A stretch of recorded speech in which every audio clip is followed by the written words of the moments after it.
थोड़ी देर पहले मैं ये स्लाइड दिखा रहा था, और ये स्लाइड मैंने क्या कहा था आप लोगों को कि अगर भारत ने अब तटीय क्षेत्र के अपने पोटेंशियल को, अपनी संभावनाओं को अर्जित कर लिया, तो भारत विंड एनर्जी में जर्मनी से तो बहुत आगे निकल जाएगा, अमेरिका के बराबर हो जाएगा, या हो सकता है कि अमेरिका से भी थोड़ा सा बढ़ जाए।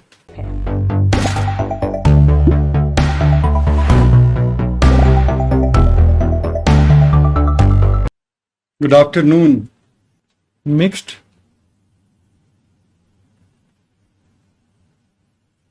एनर्जी फार्म प्रोजेक्ट कुछ राज्यों में, कर्नाटक, राजस्थान वगैरह में ये पहल की गई है। मतलब कि मिश्रित ऊर्जा फार्म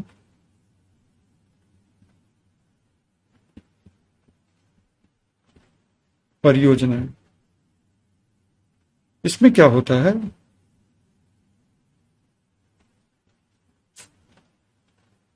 एक ही भूखंड पर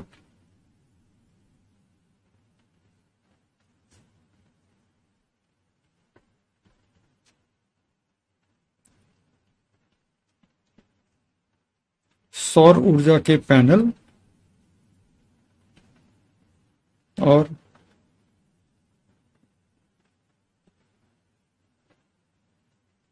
पवन चक्की, ठीक है ना, दोनों ही एक ही प्लॉट पर लगाए जाते हैं।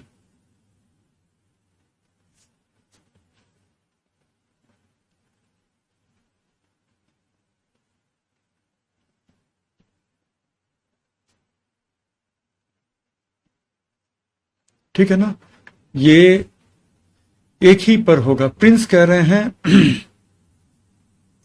कि विंटर सीजन में तो ज्यादा इफेक्टिव विंड एनर्जी होगा। नहीं, जब तक विंटर सीजन में बिल्कुल कोहरा नहीं हो तब तक सौर ऊर्जा, क्योंकि भारत में विंटर में हवा तेज नहीं चलती है प्रिंस, ठीक है ना। लेकिन जब कोहरा होगा तो दोनों में से कोई भी काम नहीं करेगा, ठीक है। तब कोयले पर आधारित संयंत्र, परमाणु संयंत्र आपके घर तक बिजली पहुंचाएंगे।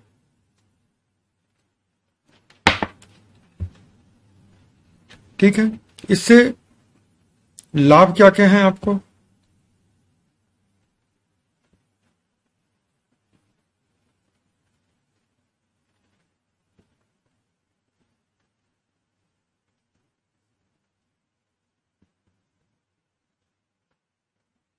सबसे पहला,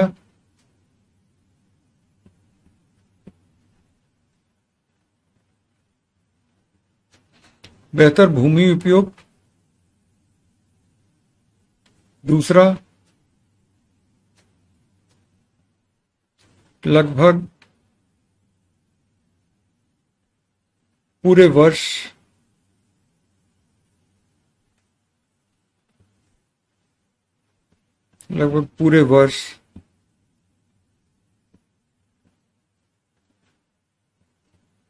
विद्युत उत्पादन। मतलब एकाध ऐसे छोटे छोटे होते हैं जहां पर फिर भी विद्युत उत्पादन नहीं होगा, लेकिन ठीक है। और ये परियोजनाएं कहां चल रही हैं?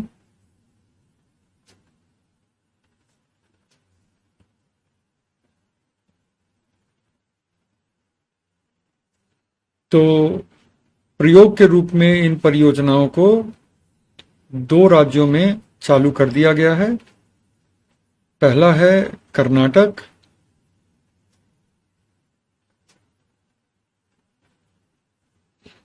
और दूसरा है राजस्थान, ठीक है। और धीरे धीरे दूसरे राज्यों में भी इसको लागू करने की तो योजना होगी ही। तो ये पॉइंट समझ में आ गई। किरण कह रहे हैं कि कैपेसिटी से कम उत्पादन का क्या मतलब है?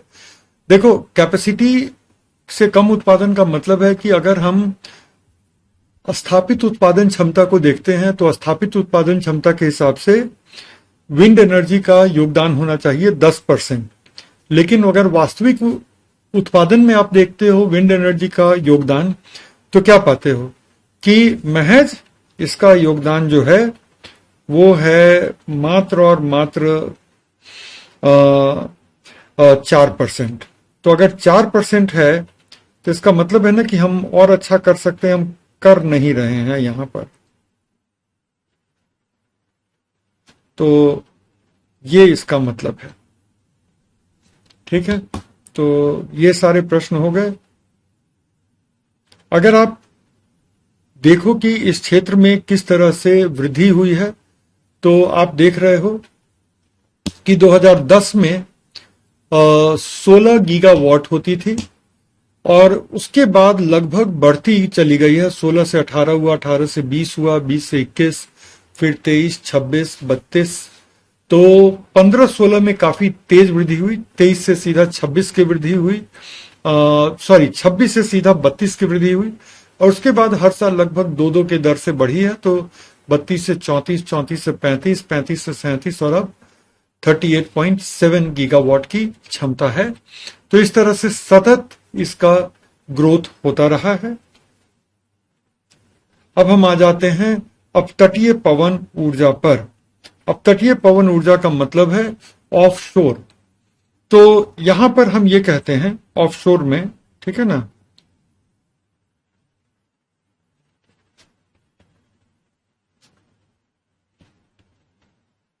भारत के तट से 200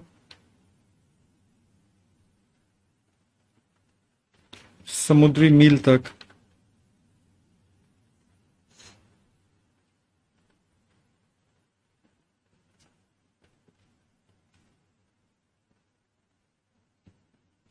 पवन ऊर्जा के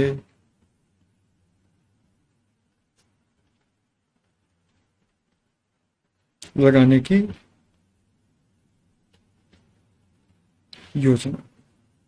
ठीक है, तो एक जो गौरतलब बात है, ठीक है, वो गौरतलब बात यह है कि 200 समुद्री मील तक ही क्यों?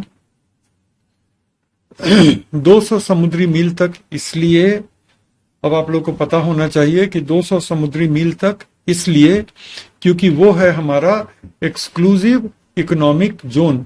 याद करो, सुबोध कह रहे हैं मेरा क्लास छूट गया है।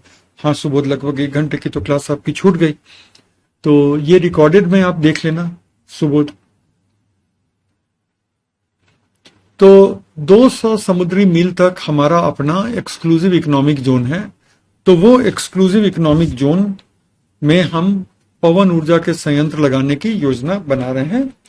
और अगर आप देखो तो सितंबर, भारत की कैबिनेट ने सितंबर 2015 में राष्ट्रीय अपतटीय पवन ऊर्जा नीति को मंजूरी दे दी थी। ठीक है ना, तो ये 2015 में ही ये ऑफशोर विंड एनर्जी की जो राष्ट्रीय नीति थी उसको मंजूरी मिल गई थी। और नवीन एवं नवीकरणीय ऊर्जा मंत्रालय, ministry of renewable, new and renewable energy, मनरे को विशेष आर्थिक क्षेत्र, वही एक्सक्लूसिव इकोनॉमिक जोन के भीतर अपतटीय क्षेत्रों के उपयोग के लिए नोडल मंत्रालय के रूप में अधिकृत किया गया। मतलब कि इस क्षेत्र में जो भी काम किया जाएगा, जो भी वो किया जाएगा किसके द्वारा? वो किया जाएगा मनरे के द्वारा। ठीक है, तो अपतटीय पवन ऊर्जा के विकास की भी जिम्मेदारी दी गई है मनरे को। और यहाँ पे सही पूछो तो 2010 से ही हम थोड़ी अपनी योजना बनाने में लग गए थे। ठीक है, तो वो पॉइंट यहां आता है कि भारत ने अपतटीय पवन ऊर्जा के क्षेत्र में प्रवेश करने के लिए 2010 में योजना बनाना शुरू किया। और उसके बाद देखो तो गुजरात तट पर स्थित 100 मेगावाट का एक प्रदर्शन संयंत्र, ठीक है ना, 100 मेगावाट का जो प्रदर्शन संयंत्र था वो भी हमने उसी समय शुरू कर दिया। और अब जो मैं थोड़ी देर पहले एक चीज दिखाता हूं आप लोगों को, तब आप लोग समझेंगे। एक मिनट रुकिए। थोड़ी देर पहले मैं ये स्लाइड दिखा रहा था, और ये स्लाइड मैंने क्या कहा था आप लोगों को कि अगर भारत ने अब तटीय क्षेत्र के अपने पोटेंशियल को, अपनी संभावनाओं को अर्जित कर लिया, तो भारत विंड एनर्जी में जर्मनी से तो बहुत आगे निकल जाएगा, अमेरिका के बराबर हो जाएगा, या हो सकता है कि अमेरिका से भी थोड़ा सा बढ़ जाए। क्यों? ऐसा कहने का आधार क्या है मेरा? ऐसा कहने का आधार यह है कि गुजरात और तमिलनाडु के तट पर लगभग 70 गीगावाट की अपतटीय पवन ऊर्जा की क्षमता है। ठीक है, तो ये याद रखिएगा कि अभी तो हम बस 38 गीगावाट इंस्टॉल किए हैं, और ये 70 गीगावाट की क्षमता है जहां पे अभी हम लोग प्रयोग कर रहे हैं। तो यहां पे भी हम लोग शायद काफी अच्छा करने वाले हैं। ये चीज बहुत बहुत ज्यादा आपके लिए इंपॉर्टेंट रहेगी, तो इसको बिल्कुल ही आप उसी तरह से इंपॉर्टेंस देकर के याद रखिएगा इस चीज को। ठीक है, प्रिंस कह रहे हैं बहुत इंपॉर्टेंट पॉइंट ऐड किए हैं, मजा आ गया। प्रिंस, मैंने आज क्या कहा था कि अगर आप लोग मेरे इस कवर की तारीफ करोगे तो आज मैं बहुत अच्छी क्लास लेने वाला हूं। तो आप में से कुछ लोगों ने कवर की तारीफ कर दी थी, तो मैंने सोचा कि आज मैं एकदम जबरदस्त पॉइंट के साथ विंड एनर्जी करा दूं। ठीक है, जो लोग लेट से आए हैं तो देख लीजिए आज कितने जबरदस्त कवर के साथ क्लास शुरू हुई थी हमारी। चलो अब लास्ट पॉइंट पर आ जाएं। यह है हमारा लास्ट पॉइंट। दुनिया में अच्छी चीजों के साथ भी समस्याएं होती हैं, तो इसके साथ भी कुछ समस्याएं तो हैं। उन समस्याओं पर थोड़ा सा हम लोग 2 मिनट का विचार कर लेते हैं कि क्या क्या समस्याएं इस क्षेत्र में हम लोग पाते हैं, उसको थोड़ा सा देख लो। प्रिंस कह रहे हैं कि इतना पोटेंशियल कम होने का रीजन क्या है? प्रिंस देखो, अभी तक तो हमने वहां पे पवन ऊर्जा के संयंत्र लगाए ही नहीं है, तो इसीलिए हम क्षमता का पूरी तरह से इस्तेमाल नहीं कर रहे हैं। कपिल कह रहे हैं डेली कवर की तारीफ करूंगा। Thank you Kapil. चलो वापस आ जाते हैं अपने टॉपिक पर। क्लास के बीच में 1 आध मिनट की हल्की फुल्की बात होती है ना, तो मजा आते रहता है, नहीं तो ऐसे तो बोझिल हो जाएगा। तो देखो इसकी क्या समस्याएं हैं, थोड़ा सा इस पे गौर करो। वन विभाग की भूमि का इस्तेमाल, इस भूमि को आप वन रोपण के लिए इस्तेमाल में ला सकते थे, लेकिन अब वहां पे ये पैनल लग गए हैं। पक्षियों को नुकसान पहुंचता है। ठीक है, एग्जाम्पल क्या है? गोडावन, गिद्ध, ये जो बड़े पक्षी हैं उनको नुकसान पहुंच सकता है, और ये नुकसान पहुंचता है वो चलते हुए पवन चक्कियों से। उसके बाद क्या है कि इससे उत्पन्न होने वाला शोर, काफी शोर उत्पन्न होता है, वन्य जीवों के लिए समस्या बन सकती है। काफी शोर भी होता है, एक हमिंग साउंड आते रहता है, काफी स्लो लेकिन एक साउंड रहता है।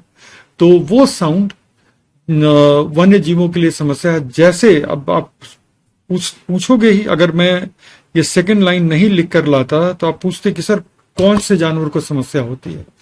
तो चूंकि मुझे पता था कि आप लोग पूछोगे, तो इसलिए हाथियों के झुंड से प्रभावित होते हैं। और तमिलनाडु में क्या देखा गया है, और तमिलनाडु पे आने के पहले क्यों ना एक बार, अरे मैं कहाँ चला गया, हाँ, तमिलनाडु पे जाने के पहले क्यों ना हम लोग एक बार इस पेज को फिर से देख लें कि हमारे पॉइंट हम कभी ना भूलें। तमिलनाडु हमारे देश का नंबर 1 राज्य है। तमिलनाडु हमारे देश का नंबर 1 राज्य है पवन ऊर्जा के उत्पादन में। और तमिलनाडु के क्षेत्र में क्या देखा गया है, मेरे जो खूब सारे स्टूडेंट हैं जो वन विभाग में अधिकारी हैं वहां पे, तो उनका कहना है सर कि हाथियों का जो झुंड है वो जानबूझ करके पवन ऊर्जा के इलाकों से दूर जाता है और वो लोगों की आबादी की तरफ जाता है। तो ये बात हो गई। फिर क्या है, प्रति यूनिट कम प्रभावशीलता। आप में से किसी ने क्लास में पूछा था, आज ही की क्लास में पूछा था कि पवन ऊर्जा की ऊर्जा कुशलता कैसी रहती है। और पवन ऊर्जा की ऊर्जा कुशलता पर जब आपने मुझसे प्रश्न पूछा था तो मैंने कहा था कि ऊर्जा दक्षता या ऊर्जा कुशलता में पवन ऊर्जा का नंबर 2 पे आता है। पहले सौर है, फिर पवन है, फिर बायोमास है। ठीक है। और ये है गैर परंपरागत में, ये है गैर परंपरागत में। और परंपरागत में सबसे ज्यादा ऊर्जा दक्षता है परमाणु की, उसके बाद ऊर्जा दक्षता है कोयले की, उसके बाद ऊर्जा दक्षता है जल विद्युत परियोजनाओं की। तो यहां पे मैं, चूंकि ये पीडीएफ तो देने वाला हूं ना आप लोगों को, तो यहां पे मैं एक चीज जोड़ दूं, ये है गैर परंपरागत स्रोतों के बीच। और अब यहीं पे मैं लिख दूं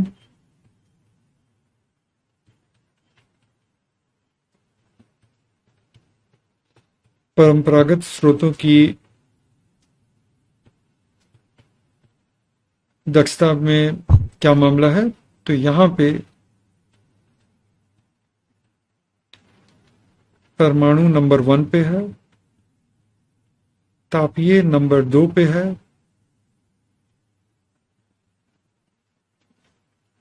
जल विद्युत जो बड़ी वाली परियोजनाएं हैं, 25 मेगावाट से बड़ी परियोजनाओं की बात कर रहे हैं हम यहाँ पे। तो जल विद्युत की जो परियोजनाएं हैं, उन परियोजनाओं की ऊर्जा दक्षता इन सब की तुलना में परंपरागत स्रोतों की बात कर रहे हैं तो कम रहेगी। ठीक है।